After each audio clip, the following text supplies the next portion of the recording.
Firstly, I'd like to thank Deputy Pringle and commend him for the good intent behind this bill. We are committed as a party to the realisation of economic, social and cultural rights for all the citizens in this state, and that's something that we all should strive towards. We recognise that many people in Ireland are living at the margins of society due to poverty and social exclusion, and that for many there has been no economic recovery. The latest survey on income and living conditions shows that consistent poverty is at 8.7%, while those at risk of poverty is just short of 17%. And moreover, if we look at the segments within that, lone parent households have a consistent poverty rate of over 26%. And whilst the deprivation rate for this household type remains far too high at almost 58%. So we've lots and lots of work to do in Ireland.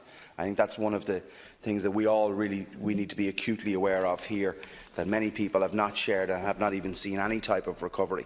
And that's why I think the debate here today and the publication of the bill is certainly useful. But however, at this juncture, we do not regard this bill, which would explicitly enshrine rights into the Constitution, as the appropriate mechanism right now to address these issues.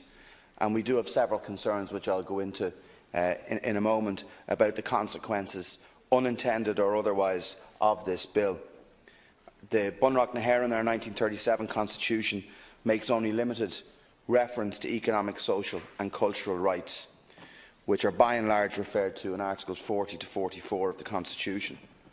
However, the courts have recognised that personal rights are not limited to those expressly set out or enumerated in the constitutional text. Changing this to explicitly enshrining economic, social and cultural rights in the Constitution is in itself not the problem per se, but it's how do we actually define such rights and also the parameters of those rights, whilst also having in place effective and efficient methods for the enforcement of those rights that this bill would enshrine in the Constitution.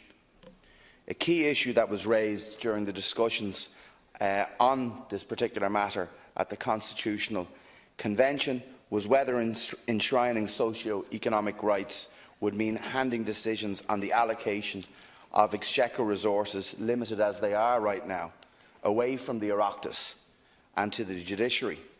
And this is a key question, and I believe firmly that it requires further investigation.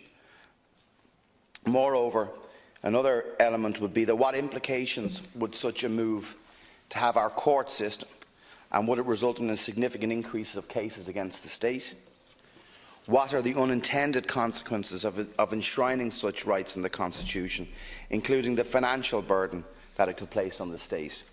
Would it take the responsibility away from government in allocation of resources, and would take the responsibility and indeed the powers away from the Oireachtas and the Dáil in particular, that the people vote for freely at election time?